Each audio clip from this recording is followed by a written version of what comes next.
Finally, after what seems like an eternity, we've got some new official gameplay from Battlefield 2042. DICE just released a video that's about 1.5 minutes long, and it's got gameplay clips of 4 of the specialists.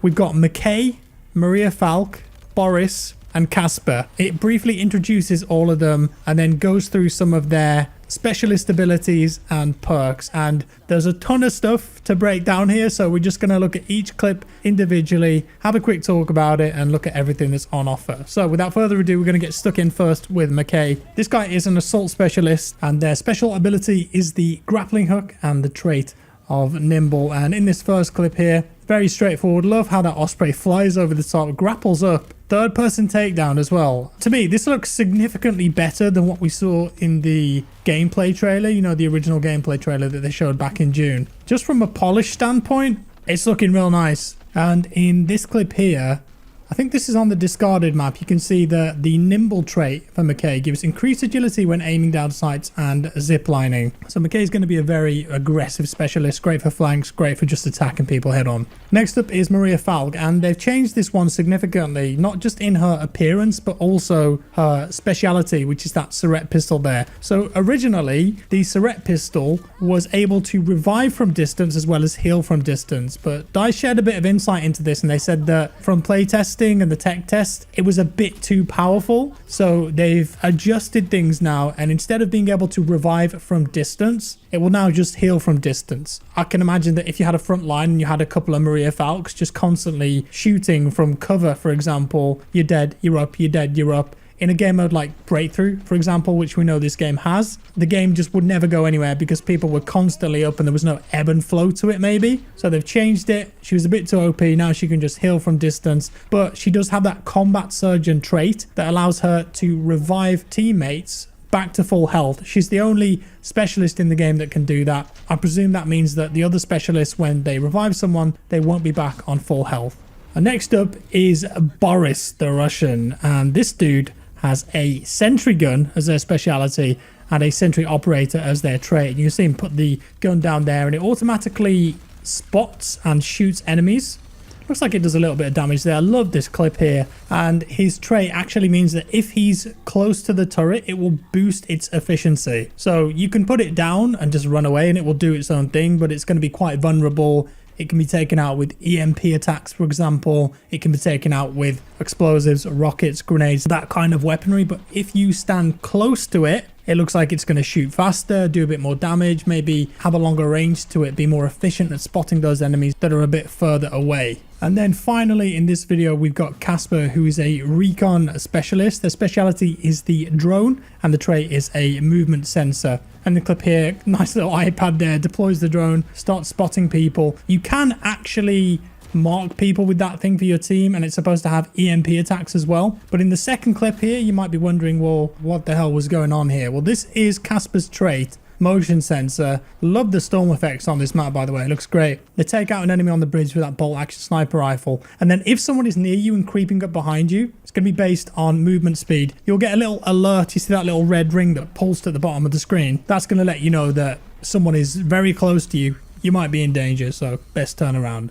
And that's all we got. Still no official date for the beta, but at least it's something. The footage looks great. I mean, the graphics in particular, as I said, I think that's a big upgrade on what we saw at the June reveal. It looks more gritty, realistic, more polished. I think it bodes well. But let me know your thoughts down in the comments below.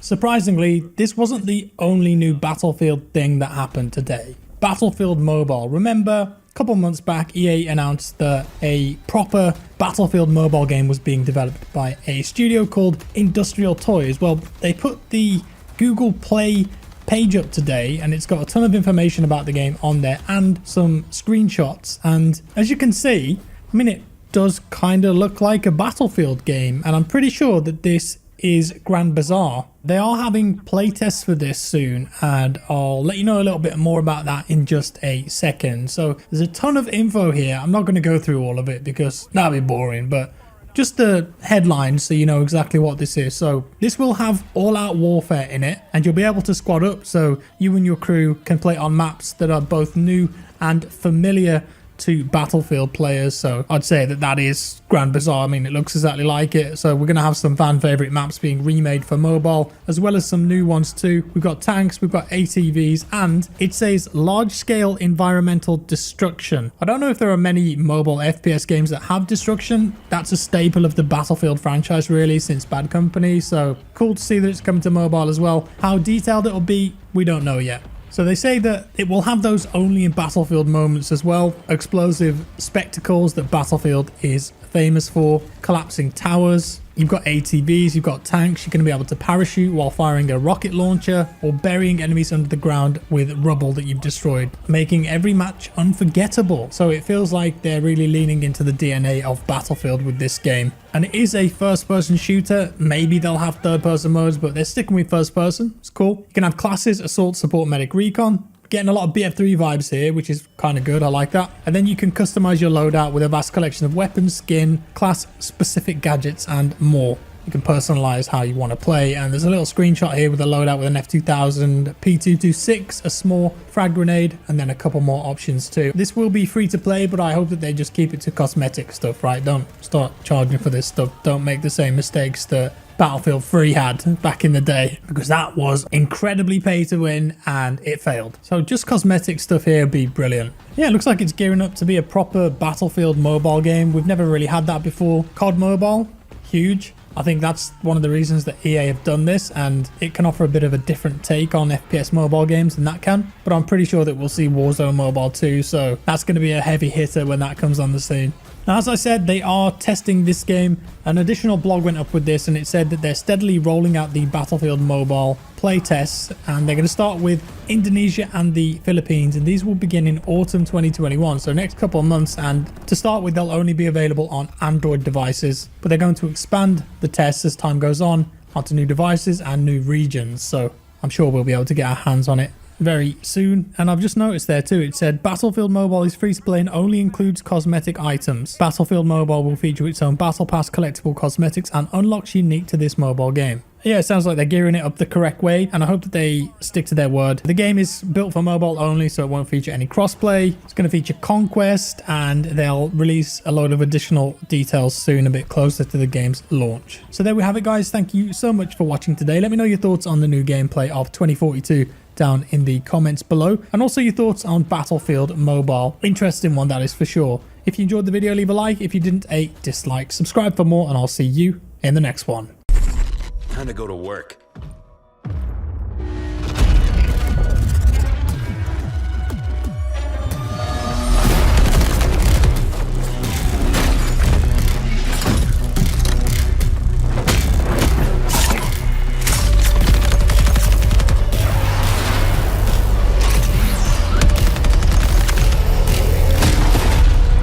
Let's get started.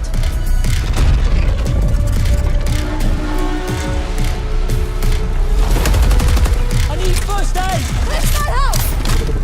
Thanks! I've got you, hold on. You're alive, but not safe!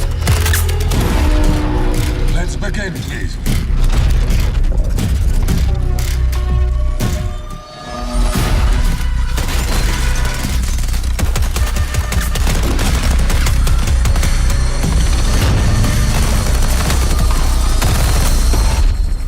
Ready.